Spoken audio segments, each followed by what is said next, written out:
എൻ്റെ എല്ലാ പ്രിയപ്പെട്ട കൂട്ടുകാർക്കും നമ്മുടെ പുതിയ വീഡിയോയിലേക്ക് സ്വാഗതം. ഇന്നത്തെ നമ്മുടെ വീഡിയോ വളരെ രുചികരമായിട്ട് തന്നെ തയ്യാറാക്കി കഴിക്കാൻ പറ്റിയ നല്ലൊരു ഗ്രീൻ പീസ് കറിയാണ്. ഇതുപോലൊരു കറി നിങ്ങൾ ഒരിക്കലെങ്കിലും തയ്യാറാക്കി നോക്കണം. വളരെ രുചിയാണ്. അതുപോലെ ആർക്കും ഈസി ആയിട്ട് തന്നെ ഉണ്ടാക്കിയെടുക്കാനും സാധിക്കും. അധികം മസാലകളൊന്നും തന്നെ ഇല്ലാതെ നല്ല കൊഴുപ്പേറിയ ഗ്രീൻ പീസ് കറി എങ്ങനെയാണ് രുചികരമായിട്ട് തയ്യാറാക്കി എടുക്കുന്നതെന്ന് നമുക്ക് വീഡിയോ കണ്ടു നോക്കാം. അതിനു മുമ്പായിട്ട് നമ്മുടെ വീഡിയോ ആദ്യമായിട്ട് നിങ്ങൾ കാണുവാണെങ്കിൽ തീർച്ചയായിട്ടും നമ്മുടെ ചാനൽ ഫോളോ ചെയ്ത് വീഡിയോസ് കാണാൻ ശ്രമിക്കണേ. അതുപോലെ വീഡിയോ കണ്ടുകൊണ്ടിരിക്കുമ്പോൾ തന്നെ നിങ്ങളുടെ വിലയേറിയ ലൈക്കുകൾ തരാനും മറക്കരുത് കേട്ടോ. അപ്പോൾ ഉടൻ തന്നെ നമുക്ക് നമ്മുടെ വീഡിയോ കാണാൻ പോകാം.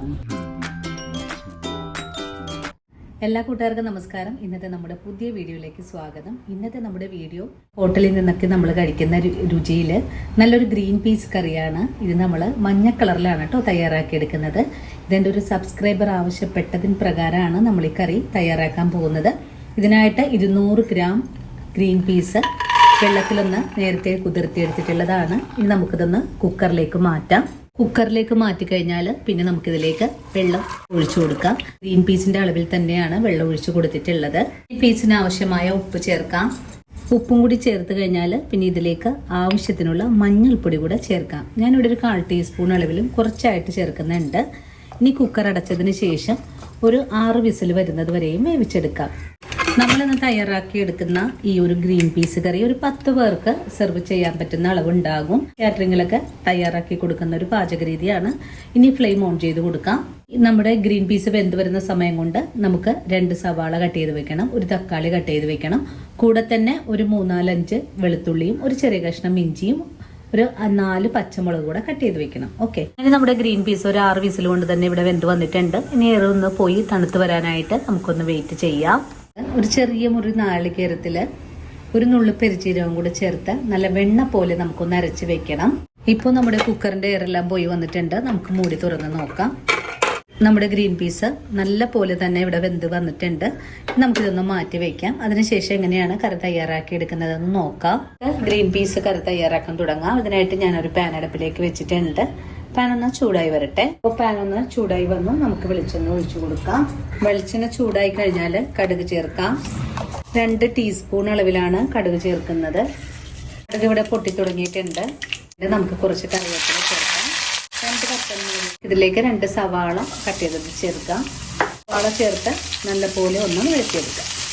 സവാള വഴറ്റുന്ന കൂട്ടത്തിൽ നമുക്ക് ഒരു 4 അല്ലി വെളുത്തുള്ളി കട്ട് ചെയ്തത് കൂടി ചേർക്കാം. സവാളയും വെളുത്തുള്ളിയൊക്കെ ഒന്ന് വഴണ്ട് വന്നിട്ടുണ്ട്. ഈ ഒരു പാകമാകുമ്പോൾ നമുക്കിതിലേക്ക് കറിയുടെ എരിവിനായിട്ട് ആവശ്യമായ പച്ചമുളക് ചേർക്കാം. പച്ചമുളക് കൂടി ചേർത്തിട്ട് വീണ്ടും നമുക്ക് വഴറ്റിയെടുക്കാം. സവാള നല്ല മെറൂൺ കളർ ആവണം, അതുവരെയാണ് നമുക്ക് വഴറ്റിയെടുക്കേണ്ടത്. ഇപ്പോൾ നമ്മുടെ സവാള നല്ല മെറൂൺ കളറിലേക്ക് വാടി വന്നിട്ടുണ്ട്. ഈ ഒരു പരുവമായാൽ പിന്നെ നമുക്കിതിലേക്ക് കുറച്ച് മസാലപ്പൊടികൾ ചേർക്കാം. ആദ്യം തന്നെ നമുക്കിതിലേക്ക് ഒരു നുള്ളു മഞ്ഞൾപ്പൊടി, 1 ടീസ്പൂൺ അളവിൽ മല്ലിപ്പൊടി, ഹോട്ടലിൽ നിന്നൊക്കെ കഴിക്കുന്ന അതേ ടേസ്റ്റ് കിട്ടാനായിട്ട് 1 ടീസ്പൂൺ അളവിൽ കടലപ്പൊടി കൂടെ ചേർക്കുന്നുണ്ട്. ഇനി ഇതെല്ലാം കൂട്ടിച്ചേർത്ത് നമുക്കൊന്ന് ഇളക്കി കൊടുക്കാം. പൊടികളൊക്കെ ചേർത്തിട്ട് നല്ലപോലെ മൂത്ത് വന്നിട്ടുണ്ട്. നമ്മൾ ഈ കറിയിലേക്ക് മുളക് പൊടി ചേർക്കുന്നില്ല. അപ്പോൾ ഇതെല്ലാം ഒന്ന് വഴണ്ട് വന്നിട്ടുണ്ട്. ഈ ഒരു പരുവത്തിൽ നമുക്ക് ഒരു തക്കാളി കട്ട് ചെയ്തത് കൂടെ ചേർക്കാം. തക്കാളി ചേർത്ത് വീണ്ടും വഴറ്റിയെടുക്കാം. ഒരു മൂടി വെച്ചിട്ടൊന്ന് അടച്ചു കൊടുക്കുവാണ്. 1 മിനിറ്റ് നേരം തക്കാളി ഒന്ന് നന്നായിട്ട് വഴണ്ട് വരട്ടെ. 2 മിനിറ്റ് കഴിഞ്ഞപ്പോൾ ഒന്നുകൂടെ മൂടി തുറന്ന് നോക്കിയിട്ടുണ്ട്. ഈ ഒരു സമയത്ത് നമ്മുടെ തക്കാളിയെല്ലാം നല്ല പോലെ ഒന്ന് വഴണ്ടും വന്നിട്ടുണ്ട്. ഈ ഒരു പരുവമായാൽ നമ്മൾ നേരത്തെ വേവിച്ച് വെച്ചിരിക്കുന്ന ഗ്രീൻ പീസ് ചേർക്കാം. ഗ്രീൻ പീസ് ചേർത്താൽ നല്ല പോലെ ഒന്ന് ഇളക്കി യോജിപ്പിച്ചു കൂടെ കൊടുക്കാം. നല്ല പോലെ ഇളക്കി യോജിപ്പിച്ചിട്ടുണ്ട്. ഇനി നന്നായിട്ടൊന്ന് തിളച്ച് വരട്ടെ. ഈ സമയത്ത് നമ്മുടെ കറിക്ക് ആവശ്യത്തിനുള്ള ഉപ്പൊക്കെ ഉണ്ടോയെന്ന് നോക്കാം. 1 നുള്ളു ഗരം മസാലപ്പൊടി ചേർക്കാം. ഗരം മസാലപ്പൊടി കൂടി ചേർത്തിട്ട് ഒന്നുകൂടി ഇളക്കി യോജിപ്പിച്ചതിന് ശേഷം നമ്മൾ നേരത്തെ അരച്ചു വെച്ചിട്ടുള്ള നാളികേര കൂട്ടുകൂടെ ഇതിലേക്കൊന്ന് ചേർത്ത് കൊടുക്കാം. ചെറിയ തീയിലേക്ക് ഫ്ലെയിം മാറ്റിയതിന് ശേഷം നാളികേര കൂട്ടുകൂടെ ഒഴിക്കാം. ഇളക്കി യോജിപ്പിക്കാം. മിക്സിയുടെ ജാറ് കഴിഞ്ഞിട്ട് കുറച്ചുകൂടെ വെള്ളം ഒഴിച്ചു കൊടുക്കാം. വെള്ളം ഒഴിച്ചു കൊടുക്കുന്നുണ്ട്.